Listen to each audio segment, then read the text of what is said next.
Today, we're going to, on the Capital Stage podcast, we're going to talk about how local artist market is going virtual in Peachtree Corners. Today's guest, we're going to have Kirsten Scott, volunteer coordinator at the Wesleyan Artist Market, Nadine Aram, principal designer of NAK Design and volunteer coordinator of the Wesleyan Artist Market, Gina Solomon, volunteer coordinator with the Wesleyan Artist Market, and Megan Brooker, artist and art educator, and the assistant director of fine arts at Wesleyan School and faculty advisor to the Wesleyan Artist Market. Welcome to the Capital Sage podcast. We're here to bring you advice and tips from seasoned pros and experts to help you improve your business and your community in general. I'm Karl Barham with Transworld Business Advisors, and my co-host is Rico Figliolini with Mighty Rockets Digital Marketing and the publisher of the Peachtree Corner magazine. Rico, how are you doing today? It's beautiful outside. I'm doing fine, thank you. It sure is. Spring is here for sure. Why don't you introduce our sponsors before we get started? Sure. We're fortunate to have Hargray Fiber as a sponsor of these podcasts, both Capitalist Sage and the other podcasts that we do, Peachtree Corners Life and such. They are a company here based in the Southeast, actually based in Georgia, that handles IT and internet connectivity for companies throughout the Southeast, small and large enterprise-sized businesses. Go check them out. They have products and information that you can use as a small business or enterprise-sized business that can make your internet connection faster, better, and provide the tools that you need to make your business work. So check them out at hargray.com/business. And that's our sponsor. Thank you, Hargray. We're so glad to have Hargray as our sponsor and a great business in the community, helping us through all our technology needs for business and for residential in the Peachtree Corner and Greater Atlanta area. Today's guests are going to help us understand how the Wesleyan Artist Market has pivoted and made a shift over the past year to be able to bring us a virtual experience of the auction. The dates of the Wesleyan Artist Market this year is going to be April 22nd through the 29th. And please go online and check out their webpage, all their social media, and help spread the word about attending it in this new and exciting way. Our guests today, Kirsten Scott, Nadine Aram, Gina Solomon, and Megan Brooker is going to talk to us a little bit about their experience in pulling this together and how they help to feature the artists and improve the experience in some way for people that are going to attend. Why don't I let them introduce themselves a little bit, starting with Kirsten. Would you give an introduction?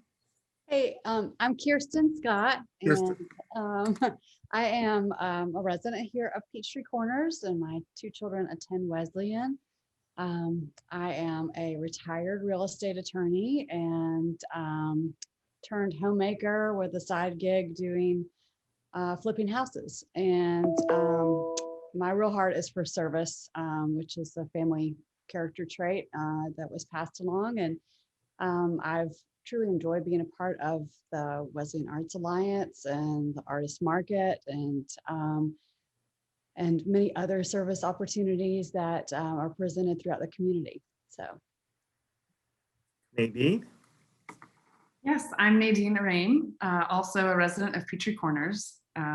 We are very lucky to have our two older children attend Wesleyan, and in the past few years, very active with the Artist Market and the Arts Alliance.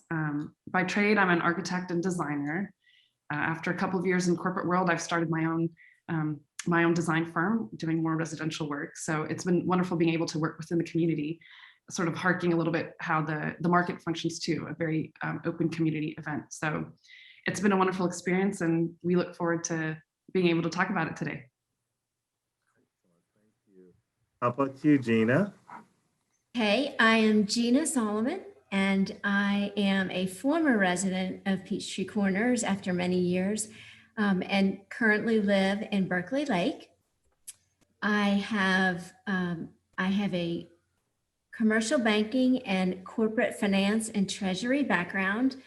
But like Kirsten and these other ladies are drawn to the service side and have been a full-time volunteer for a couple of organizations over the years, but have spent a lot of time at Perimeter School and then Wesleyan School, the Wesleyan Arts Alliance, and then several other organizations as a full-time volunteer.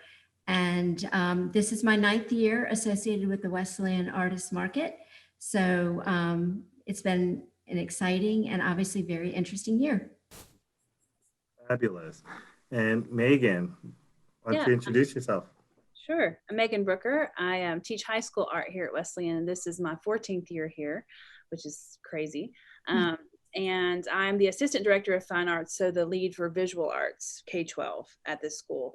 I've been involved with the artist market since my first year here, which is, it's been really awesome to see how much it has grown with leadership like these ladies that are here with us from the Arts Alliance, and to see how much they pour into the school and pour into the market is inspiring. So we're very thankful for the Arts Alliance and the Artist Market and all that it has to offer us.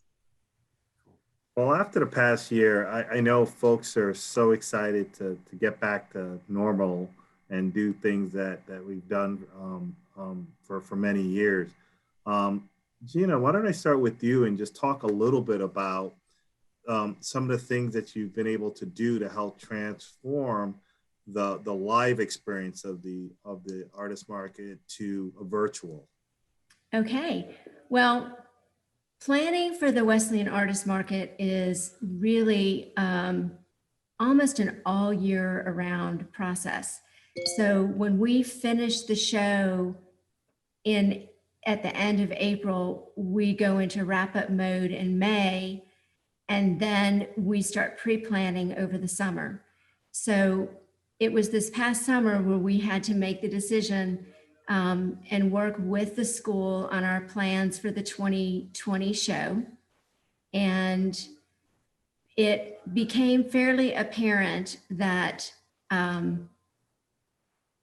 there were so many uncertainties associated with COVID that we had a tough decision to make, which was either go ahead and plan for a live show at the risk that it might be canceled again, not have a show, or pivot to virtual. And because we feel like the artist market is such an important tradition, not only for our school and our immediate community, but our extended community, and also for the artists, we made the decision that we, in fact, would go virtual. It was uncharted territory for us, and there has not been a roadmap. So it was a big decision, but we felt like we had to put one step in front of the other and go ahead and start making plans. So we announced that we were going virtual in September, and we were very, very fortunate early on to secure the support of many of our longstanding partners, in-kind sponsors, such as the Peachtree Corners magazine, the City of Peachtree Corners, Atlanta Homes and Lifestyle magazine, Imagine Advertising and Publishing, Steer Up Media, these key partners, as well as Wesleyan School, to help us deliver the market going forward. So the first key thing for us the most important thing was to make sure the artists were on board.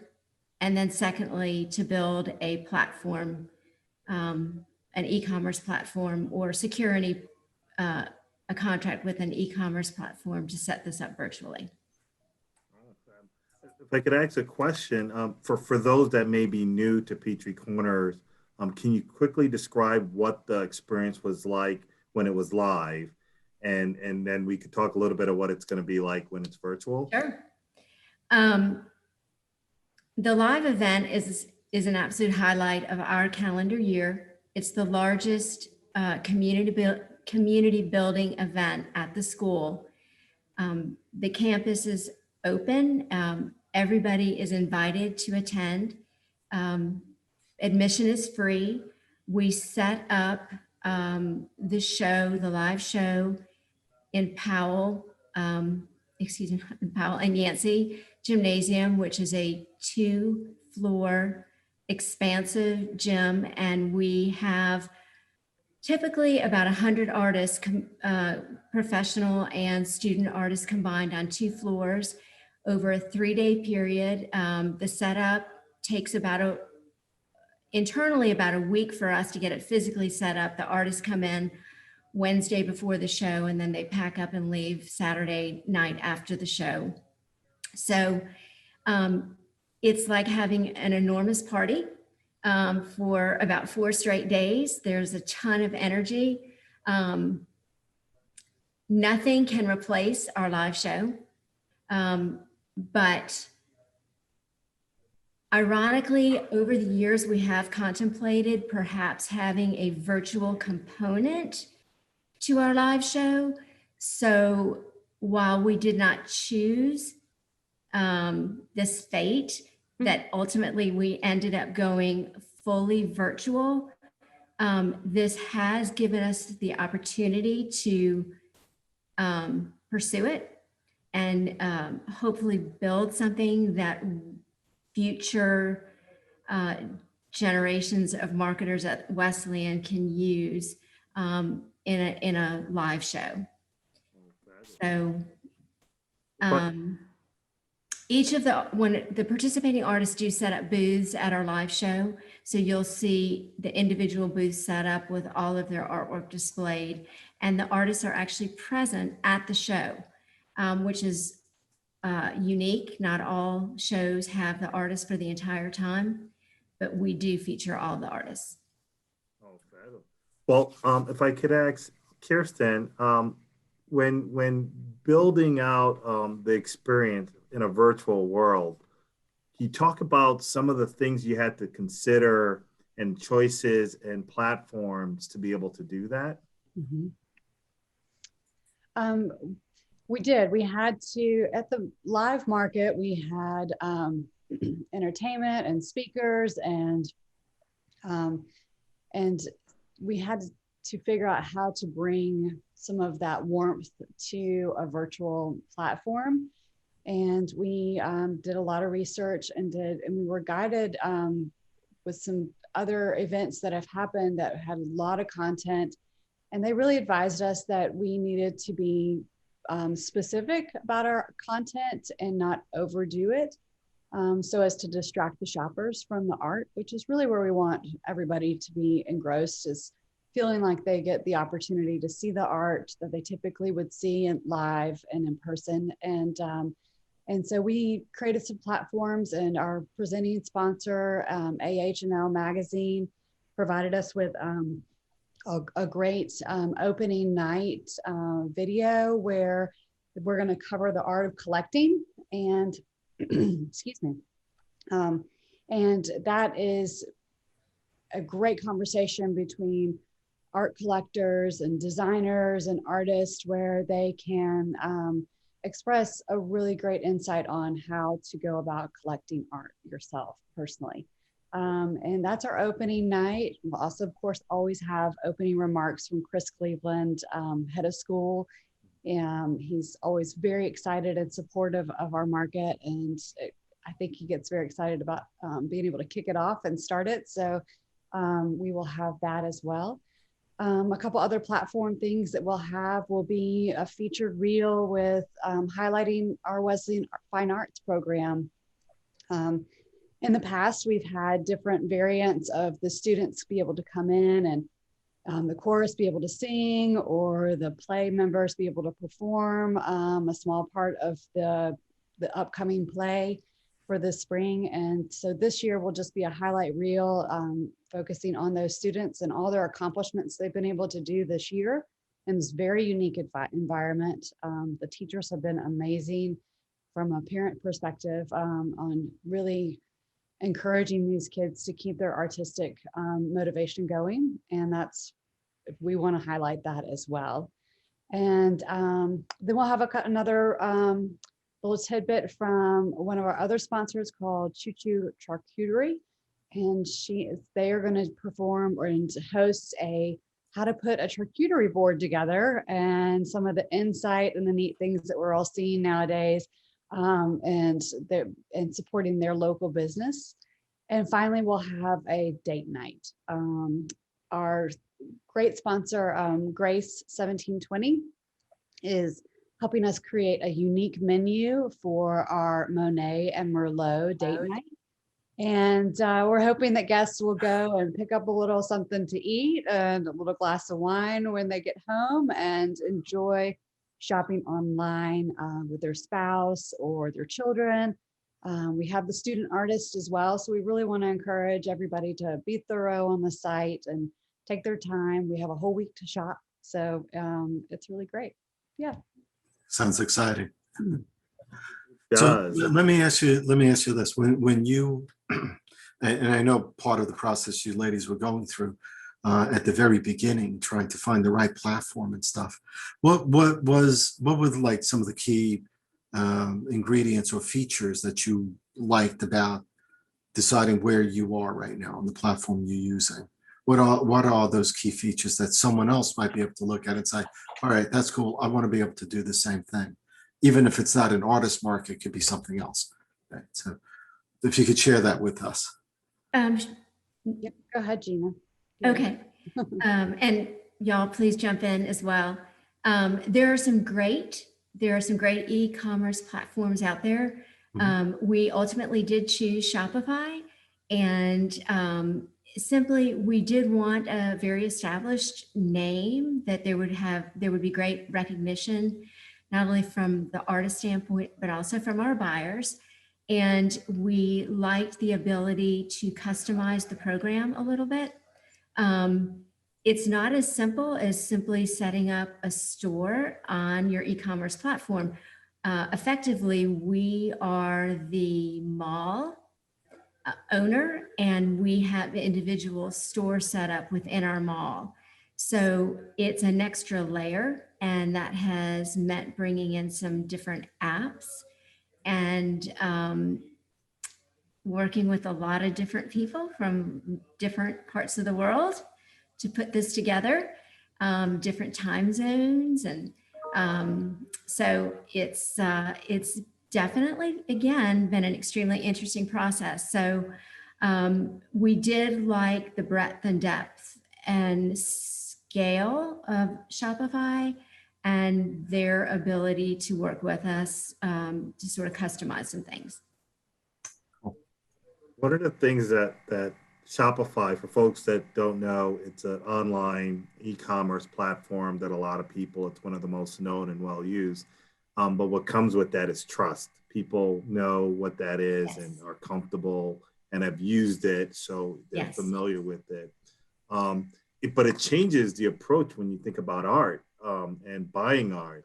And Nadine, I'd love to explore with you a little bit about how does someone like me, who's used to going and looking at things, art to buy, how do I approach that virtually? How would you advise shoppers and people participating in the Wesleyan event approach shopping for art this way? Yeah, of course. I mean, look, there's no doubt that 2020 I put a different spin on things in life for everybody. Virtually everyone knows everyone's gone online to some capacity. You even see big museums like Natural History Museum, right, doing these virtual tours. So conventions going to virtual booths. So we're sort of coming in on that front as well, and trying to make the biggest impact here is one of the biggest hallmark features of the Wesleyan Artist Market is the fact that it's always been a market for everybody, right? We've had all price points, all sizes of work, all types of techniques, all types of skills.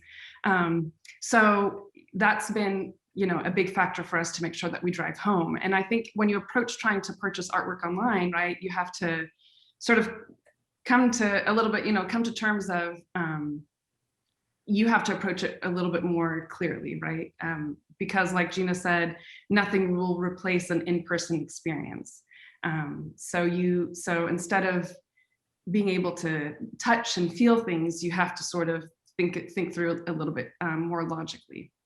So typically, you know, we always tell people that when you come to the market, something will speak to you. You'll find something that pulls you in, and just having an original piece of artwork at your home is really a special thing.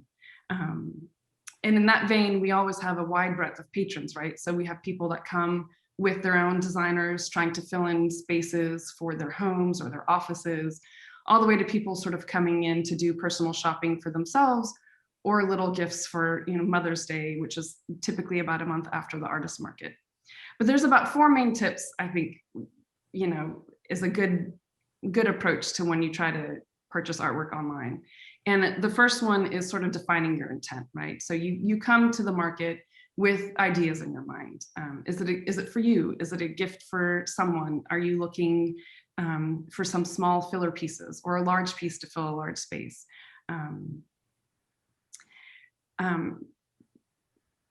You know, knowing what you're wanting to come to the market with is important. The other aspect is understanding the space, right? So again, is it a large piece, a small one, bright colors, dark colors? Does your space have high ceilings? Would it be more impactful for smaller pieces, or the idea of a triptych, right? So 2 to 3 pieces coming together, horizontal, vertical, floral, landscape, abstract, animals.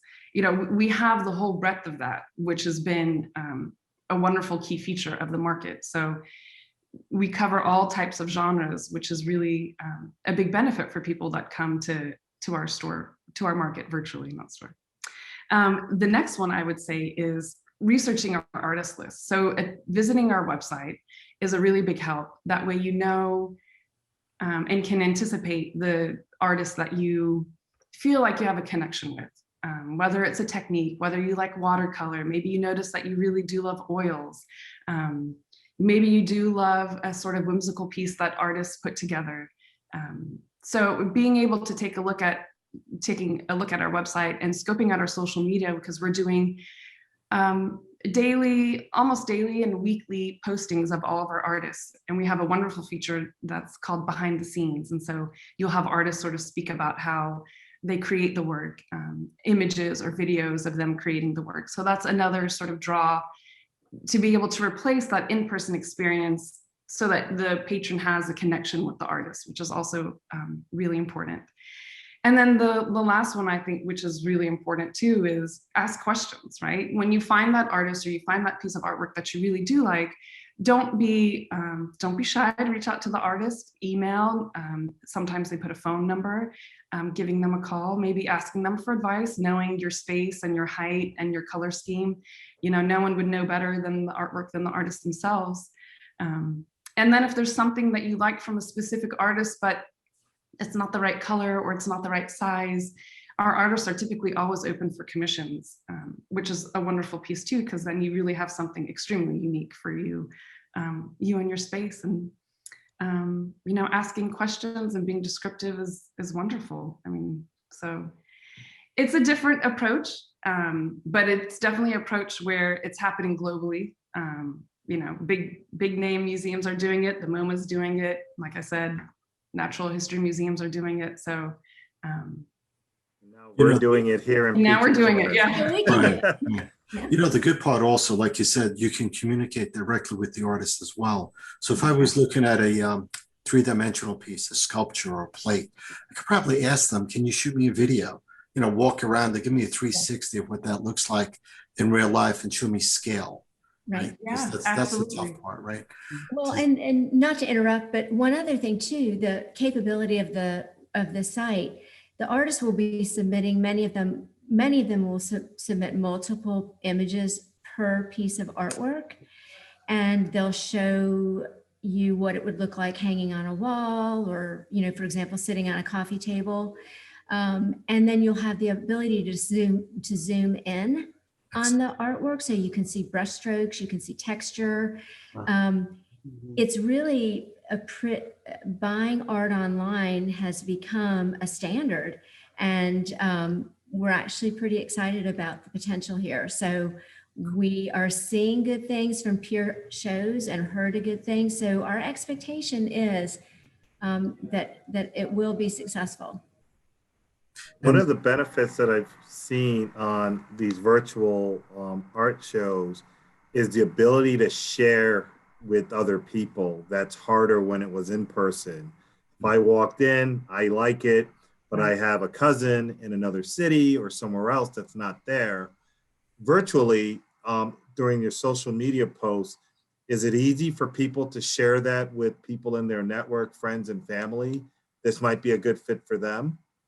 Yeah, absolutely. Especially on social media, it's an easy thing to do where you can repost or you can resend it to a message to someone, Facebook and Instagram for sure. But even the week of the market, right? Being able to just copy paste that link directly to an artist, I think is even more impactful, right? We always talked about how do we increase our foot traffic? For years, we kept trying to figure out, well, what are the logistics to figure out where people are coming from and how can we expand? And so now, one of the benefits, hopefully, is that we will supersede Georgia from patrons, ideally, similar to how our artists come from all over the country. So. we did a podcast recently with the Atlanta Jewish Film Festival. Yeah. They did everything virtual film festival. Whereas before they were stuck just in the metro area and within a few theaters. Now they were opened up almost to the world, although I gotta say that some of the films can only be geolocated and screened, right? So Georgia limited to, let's say, US, but they were able to expand the amount of people participating, not only the films, I think, showing, but also the participation of people showing up to watch those films. Yeah. So is that the same feeling you're getting when you went out for artists? Are you finding there are more, you're open to a wider range of artists because it's virtual versus them having to show up and set up? Absolutely. Absolutely. Mhm. Yes, That is the best part of that, isn't it? I would think.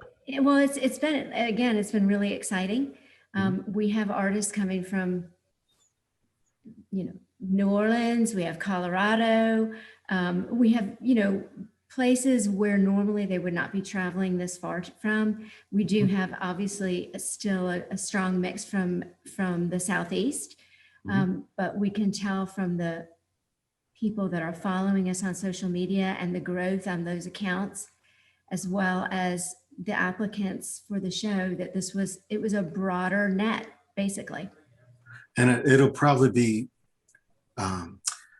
great to see the actual statistics during the show time to see where your visitors are coming from, right? And where the purchase is actually coming from. That would be phenomenal to see that part of it. As a business person looking at this. Right. I know. I think one of the added benefits is because of going virtual is that, and one of the reasons that I think that we would like to keep this component part of the market is because of the reach. We have been able to attract and jury artists and have them be part of a show that they normally would not be able to do because of either distance or time constraints with a live show. And so the virtual really allows us to have a broader reach. And like you said, we're real excited about seeing the statistics come in. So yeah. I will just add on to that, in the past, the way we've tried to help artists that can't be in our market in person is we've always tried to do a curated section. But now I feel with this, we all collectively feel with this sort of virtual market that now the whole market is even more curated, right? So you really did vet the process of getting and achieving high quality artists with wonderful work, great ethics, as best as a price point as we can. So that's the biggest benefit, right, to doing it is literally a one-stop shop for all type of artwork and jewelry. Don't forget jewelry. I'd be curious on getting kind of an artist perspective, Megan, this new world and getting from an artist perspective, how do you see that changing how artists can get their work seen? And are there any tips and advice you'd have on people using this new platform to feature their art? Yeah, It's actually really exciting to see how the potential of what is going to actually happen moving from live to virtual, because the beauty of the live show is the interaction you have with the client, right? And Nadine mentioned the intent. Like, I feel like from the artist perspective, when the intentions match and what you're looking for match, and that what the artist poured into it is what the client is looking for, is easy to communicate when you're live, right? When you are in person, and when somebody stands in front of your booth. This is my favorite part of the artist market, besides the big party, as Gina mentioned, is they stand in front of your artwork, and when they have an emotional reaction, it's a beautiful thing. So I will miss that live, but I'm hoping that, well, and my goal as an artist of the market is to be able to portray that and to explain that, and make sure my intention comes across virtually. So whether that be through captions or in marketing, right? And making sure that because I feel like this is a huge piece of reaching your clientele that your work is created for. And so I think it's interesting too. It is a different, it's almost like employing a different level of marketing as an artist, because, as several of you mentioned, getting different angles of the artwork to make sure that everybody can understand what it looks like on the wall, but also details of what it looks like close up and what it might look like in different scenarios. Could you couple it with other artwork, or what does it look like on your shelf? So having the different variety to approach as much as the live scenarios you can get virtually is super important. Sharing your intention and making sure your purpose of your artwork is known. Because some may come in just wanting something that matches their decor, but then there's many others who want something that they do interact emotionally with. But I do find that no matter which way, what we're looking for as a client, people want to know our story, and so I'm thankful for the platform like Shopify and all the Arts Alliance is doing to help us to create that story on this webpage, so that it is shown through social media and through our individual pages. I know in the past year, I don't know if you've all had the same feeling because of us having to isolate more. I'm seeing more expression of people's feelings and passions online. They're reacting to things. If it's an image, if it's a story, you're seeing that. And I think more people have become comfortable using that medium to communicate that. And so one of the things I'm excited about is in this forum, most times you don't get to interact with the artists in many cases. But I could see the opportunity through what you've created in this virtual experience, the ability to have before interactions with the artists and the art and respond during the artist market experience, and potentially after. You mentioned commissioned work, or I follow your work now, and getting exposures for those artists. That's harder to do in just a purely in-person event. After you leave the event, you may not see or can't stay connected as easily. So I think that time has come for this merging of the two, and you're able to leapfrog into that. Probably we were all forced to, but I think your idea of keeping elements of that as we bring back the live experience next year, my fingers are crossed, next year it'll be live and virtual. Are there things that, I want to ask a practical question of when someone comes and makes a purchase, there's actually the buying part, and then there is the, how do I get the art, whether it's three-dimensional art and so on. Can you speak a little bit about how would that happen during the event this year? Sure. Kirsten, do you want to take that, or? Sure, yes. So the plan right now, because it's all virtual, is that we would, each of the artists are setting up their own shipping portion of the market. And so with that, they will be responsible for making sure that the art is packaged correctly. And with everything going virtual or online for the past year, they have gotten a lot of experience on how to properly package art and have it shipped out correctly. There is the option that with just our professional artists that, again, communicating that if you're local and there's an opportunity to do a local drop off or a handoff, that is a relationship and a contact that the artist and the patron can foster and make happen, so that the shipping costs aren't added on for something that's local. And we're hoping that maybe we'll get an opportunity to actually host the artist on campus, but that's Wesleyan's decision, and we honor that decision. And it's up in the air right now as far as hopefully doing a on-site handoff opportunity where patrons could come and meet some of the artists and actually pick up their pieces on campus. It would be great to be able to bring folks back on campus, but like I said, Wesleyan is in charge of that, and they have done an amazing job of keeping our students on campus, and that's their priority, and we honor that. So, yeah. Well, would anybody, Gina, would you want to add anything on that?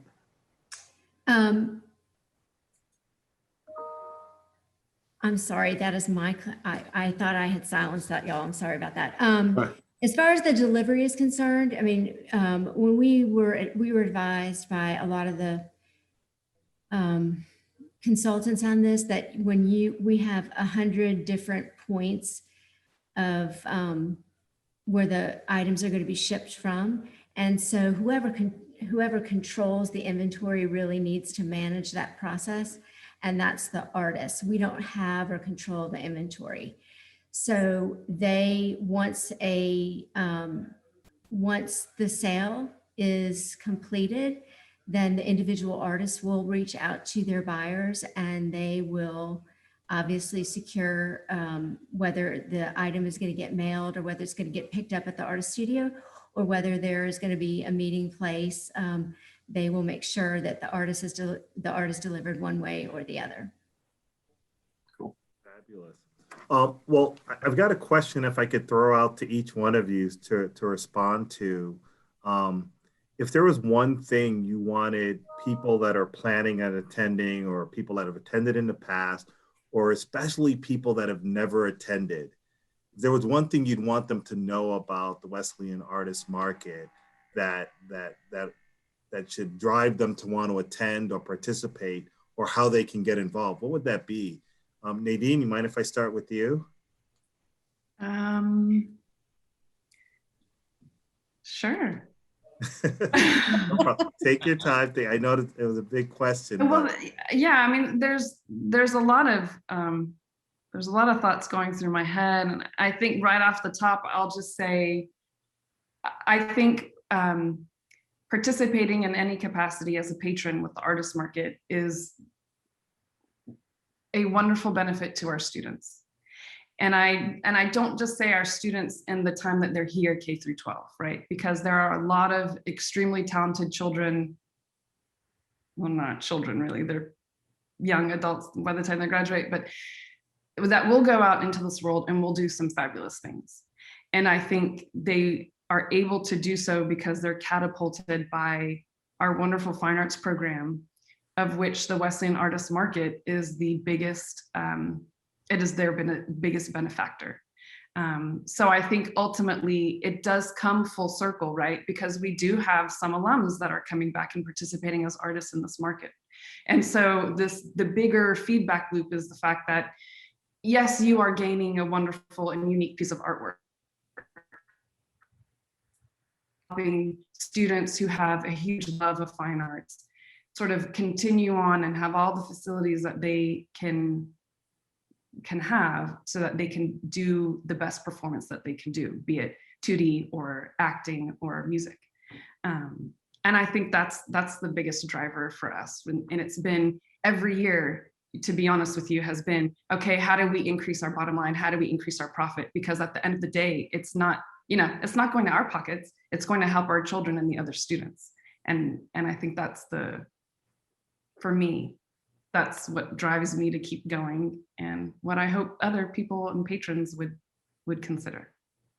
Fabulous. Megan, what do you think would be something that folks should think about in supporting this in ways they can? Yeah, I echo everything Nadine just said. It was the same sentiments I was thinking. And I would add to that, that you can buy art anywhere, pretty much any store. You can go to any local store and find something to hang on your wall to match your couch. But this offers the unique opportunity to give back and to create a story that goes full circle with the school, that is helping local artists, that is supporting local. But more than that, it's creating so much hope in life. And I'll just say a story again that is so much more meaningful, that you could see every day, or use every day with jewelry, that's so much more impactful to your daily life. Kirsten? Gosh, ladies, y'all done an amazing job of covering it. It truly is. It is the story. I love that, Megan. Where I look around at the pieces that I've purchased over the years, and every time I see them, there's a story. There's something behind it. There's an experience, and I know that, like Nadine said and Megan said, that experience goes further than just myself and my joy that I get from the art itself, but it passes on to all these children that go through and experience the amazing program of fine arts at Wesleyan. We just want to continue to support that and grow that aspect, because it is critical for education and for expression. And we've seen, like you said earlier, a great deal of people expressing themselves in ways that we just never thought we would ever see. And we're all getting to share it. I love the part of the community about the fine arts. It is a community event, and we're expanding our community by being virtual. And I love that, because expanding your community, as you know, you can go years without seeing somebody, and then you'll come across somebody in 10 years and go, gosh, I remember when I met you at the Wesleyan Artist Market, or something to that effect. And so that's exciting. And the last component would be supporting our artists. With losing last year's market, we really had a very big heart to making sure that we could do anything we could to help support the local artist. And now our reach has gotten further, and we know the importance and the value of the artist. And so we wanted to continue to make sure that happened. So. Gina, would you add anything to what everyone has said?